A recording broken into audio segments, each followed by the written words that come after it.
My mother baked bread every Saturday morning, not as a hobby, not for the smell of it, though the smell was something. She baked because bread was the thing that made every other meal work.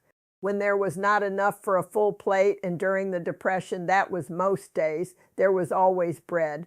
When the soup was thin, bread made it thick enough to fill you. When the plate was mostly gravy and almost nothing else, bread was the reason no one left the table hungry. When a child woke up in the middle of the night with an empty stomach, there was bread. 3 or 4 loaves every Saturday, done by noon, and those loaves ran our kitchen all week long. I am going to show you exactly how she made it, and then I am going to show you every single thing she did with it, because the bread itself was only the beginning. The real skill was what she built from it for the next 6 days. During the Depression, flour was one of the cheapest things you could buy. A 25-pound bag cost under $1 in the early 1930s and fed a family for weeks when used carefully. Lard was cheap. Salt was cheap. Yeast cakes cost a few cents each. The families that knew how to bake their own bread had an enormous advantage over the ones that did not. Store-bought bread cost money every time you needed it. Homemade bread cost almost nothing per loaf, and the family that could make 4 loaves on a Saturday morning had the backbone of a week's worth of meals for pennies. My mother learned to bake bread from her mother, who learned from her mother. It was not a recipe they wrote down. It was a feel, how much water the dough needed on a cold day versus a warm one, how long to let it rise in a kitchen with no heat, how to tell by the sound of the crust when it was done. She taught me the same way. If you are new here, welcome. My name is Edna Mae. I was born in 1928 and I grew up during the Great Depression. Hit that subscribe button right now so you do not miss the next video. Today I am going to walk you through the bread my mother made every Saturday, the recipe, the method, and every meal that bread built for the next 6 days. Nothing was wasted, not one slice. Not one slice. Let us start with the bread. Number 1, the bread itself. The recipe is simple. For 4 loaves, my mother used 12 cups of white flour, 4 teaspoons of salt, 4 tablespoons of lard, 2 packets of dry yeast dissolved in half a cup of warm water with a pinch of sugar to wake them, and roughly 4 cups of warm water to bring the dough together. She measured nothing. She knew by feel. I am giving you measurements so you can follow along. She started with the yeast in its warm water, not hot, not cold, warm enough to hold your wrist against comfortably. She let it sit for 10 minutes until it foamed. If it did not foam, the yeast was dead and she started over. Dead yeast gives you a flat brick and wastes everything else in the recipe. Into the flour and salt went the lard, rubbed in with her fingers until the mixture looked like coarse sand. Then the yeast water, then the plain warm water, a little at a time until the dough came together. Shaggy at first, then smooth after 8 to 10 minutes of kneading on the floured table. She covered it with a clean cloth and set it in the warmest spot in the kitchen, near the stove in winter, near the window in summer. It rose for 1 hour until doubled. She punched it down, divided it into 4 equal pieces, shaped each into a loaf, and put them in greased bread pans. Another 45 minutes to rise, into a hot oven 400 degrees for 30 to 35 minutes until the top was deep golden brown and the bottom of the loaf sounded hollow when tapped. 4 loaves, cost under 20 cents total in 1935. A loaf of bread at the store today costs $4 to $6. 4 loaves cost $16 to $24.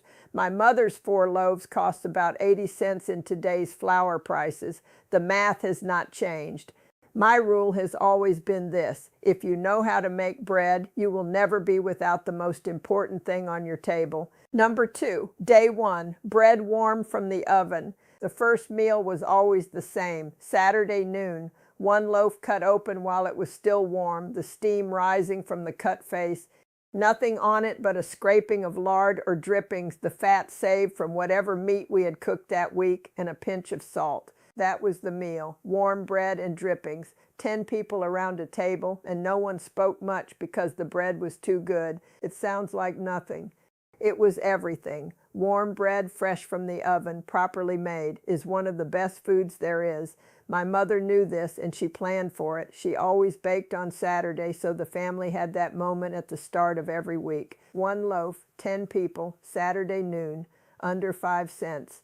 My rule has always been this: do not wait for a celebration to eat something good. A loaf of fresh bread is good enough. Number 3, day 2, bread in the soup bowl. Sunday was soup, always soup, and the bread was the other half of that meal. My mother did not serve bread alongside the soup. She laid 2 thick slices in the bottom of each bowl first and ladled the hot broth directly over them. By the time the bowl reached the table, the bread had absorbed the broth and swelled into something between bread and dumpling. It thickened the soup, it filled the bowl, it turned a thin broth into a meal you could not see the bottom of. This technique, soaking bread in hot broth, is one of the oldest in the world. Every culture that has ever been poor has figured out that day-old bread soaked in broth becomes something better than either one was alone. She used the oldest loaf for this, the one that had been sliced into most during the week and had dried slightly. Dry bread absorbs more. Fresh bread goes to paste. 2 slices per person in the bowl. The soup went further. No one needed seconds. My rule has always been this: bread that has dried out is not old bread. It is soup bread. Keep it. Before I go on, did your grandmother make bread every week? Did she have a recipe she never wrote down, a method she knew only by feel? Drop it in the comments. I read every single one. And if you are not subscribed yet, now is the time. New video every single week. Number 4, day 3, toast with molasses. Monday morning was toast. My mother sliced the bread thick, thicker than you would slice it today, and held each slice over the open flame of the stove on a long fork, turning it every few seconds until both sides were dark and spotted, the outside crisp and the inside still slightly soft. Not a toaster. A flame, a fork, and patience. She poured a thin stream of molasses over each piece and served it. That was breakfast. Thick toast and molasses. Toasted bread with molasses is filling in a way that cold bread is not. The heat changes the texture completely. The outside becomes rigid and slightly chewy. The inside steams and the molasses soaks into both. You eat it slowly because you have to. By the time you are done, you are full. Molasses in 1935 cost pennies per pour. A jar lasted months. It was the sweetener she kept for bread because it went further than jam and cost less than butter. A jar of molasses today costs $3 to $4 and will last your household months of breakfasts. My rule has always been this: toast is not a quick substitute for a real breakfast. Done right, it is a real breakfast. Number 5, day 4, bread with pan gravy. By Wednesday, the bread was 3 days old and had dried considerably. This was not a problem. This was the plan. My mother made pan gravy. 2 tablespoons of lard melted in the skillet, 2 tablespoons of flour stirred in over medium heat until the raw smell cooked off, about 2 minutes, then 2 cups of water or weak broth added slowly while she stirred constantly. Salt and pepper. Cooked until thick enough to coat the back of a spoon. 5 minutes, no more. She poured it over thick slices of the dry bread on each plate. The dry bread held its shape under the gravy and absorbed it slowly rather than collapsing into mush. Fresh bread would have disintegrated. 3-day-old bread was built for this. This is why she baked on Saturday and not Monday. The bread was meant to age into the week. She planned every use at every stage. Pan gravy for 10 people, 2 tablespoons of lard, 2 tablespoons of flour, 2 cups of water, salt and pepper, costs under 10 cents. My rule has always been this: dry bread is not a problem, it is an ingredient. Number 6, day 5, bread pudding. By Thursday, the last loaf was fully stale and ready for the best thing my mother made with bread all week: bread pudding. She tore what was left into rough chunks and put them in the largest baking dish we owned. Over the top, she poured 2 eggs beaten with 2 cups of milk or water with a spoonful of lard if milk was short, a 1/4 cup of molasses, a pinch of salt, and a splash of vanilla if she had it. She pushed the bread down into the liquid and let it soak for 30 minutes until it had absorbed everything. Into a moderate oven, 350 degrees for 45 minutes until the top was set and golden and the inside was firm but still soft. Bread pudding made from stale bread is better than bread pudding made from fresh. The dried bread pulls in the custard completely and becomes its own thing, dense, soft, slightly sweet, filling in a way that almost nothing else in that kitchen was. She served it warm at supper Thursday and cold the next morning for breakfast. 1 baking dish, 2 meals, 10 people. The eggs and milk together cost about 15 cents in 1935. The bread cost nothing because it would have been thrown away. My rule has always been this: stale bread is not the end of the bread. It is the beginning of something else. Number 7, day 6 and 7, the breadcrumbs. Whatever remained after the bread pudding, the heels, the corners, the crust too hard to slice, was dried completely in the oven on the lowest heat, then ground in a cloth or beaten against the counter and stored in a tin as breadcrumbs. Those breadcrumbs went into the next week's cooking. They coated a piece of fish or a slice of salt pork before frying. They were pressed into the top of a baked dish to form a crust. They were stirred into soups for body. They stretched a small amount of ground meat into a larger patty.